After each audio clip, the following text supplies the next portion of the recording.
नमस्कार। आप देख रहे हैं न्यूज ईरा और मैं आपके साथ विपिन। बिहार में लोकसभा सीटों को लेकर एनडीए में मंथन का दौर जारी है। उधर लोक जनशक्ति पार्टी रामविलास के अध्यक्ष चिराग पासवान को लेकर भी सियासी गलियारों में हटकलों का दौर जारी है, क्योंकि चिराग ने हाल ही में प्रधानमंत्री मोदी की बिहार में हुई रैलियों से दूरी बनाकर रखी थी। इसी बीच चिराग ने बड़ा बयान भी दिया है और उन्होंने कहा कि हर पार्टी चाहती है कि वह उनके खेमे में रहे। साहेबगंज विधानसभा क्षेत्र में एक रैली को संबोधित करते हुए चिराग ने साफ तौर पर इस बात के संकेत दिए कि वह अपने विकल्पों पर विचार कर रहे हैं। उन्होंने कहा कि मैं यहाँ मीडिया कर्मियों की भीड़ देख रहा हूँ जो यह जानने के लिए उत्सुक है कि चिराग पासवान किसके साथ हैं। मैं उन्हें बताना चाहता हूँ कि चिराग पासवान केवल बिहार के लोगों के साथ हैं। प्रधानमंत्री नरेंद्र मोदी के प्रति उनकी निष्ठा, उनकी तुलना भगवान राम से और खुद की तुलना भगवान हनुमान से की जाती है। आगे चिराग ने कहा कि हर पार्टी, हर गठबंधन चाहता है कि चिराग पासवान उसके पक्ष में हो। उन्होंने कहा कि ऐसा इसलिए है क्योंकि लोग उनके बिहार पहले, बिहारी पहले वाली नीति से प्रभावित हैं, जो कि राज्य को पुराने पिछड़ेपन से बाहर निकालना चाहते हैं। अपने भाषण में उन्होंने खुद को शेर का बेटा कहते हुए अपने दिवंगत पिता रामविलास पासवान के सच्चे उत्तराधिकारी के रूप में पेश किया।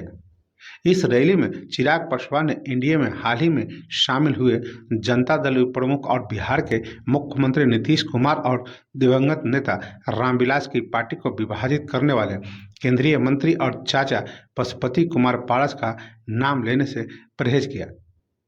हालांकि चिराग पासवान ने उन साजिशों के बारे में खुलकर बात की जिनका उन्हें सामना करना पड़ा और उन्होंने कहा कि मेरे घर और मेरी पार्टी को तोड़ना था, लेकिन मैंने साबित कर दिया कि चिराग पासवान को डराया नहीं जा सकता। उधर भतीजे चिराग का आक्रामक रवैया चाचा पशुपति पारस के नेतृत्व वाली राष्ट्रीय लोक जनशक्ति पार्टी को रास नहीं आया और उन्होंने साफ तौर पर कहा कि वह हाजीपुर सीट से फिर से चुनाव लड़ेंगे। आरएलजेपी के प्रवक्ता श्रवण अग्रवाल ने कहा कि हाजीपुर या हमारी पार्टी की अन्य 4 सीटों में से किसी को भी छोड़ने का कोई सवाल ही नहीं है। हमें यकीन है कि भाजपा हमारे दावे का सम्मान करेगी क्योंकि हम एनडीए के सहयोगी हैं।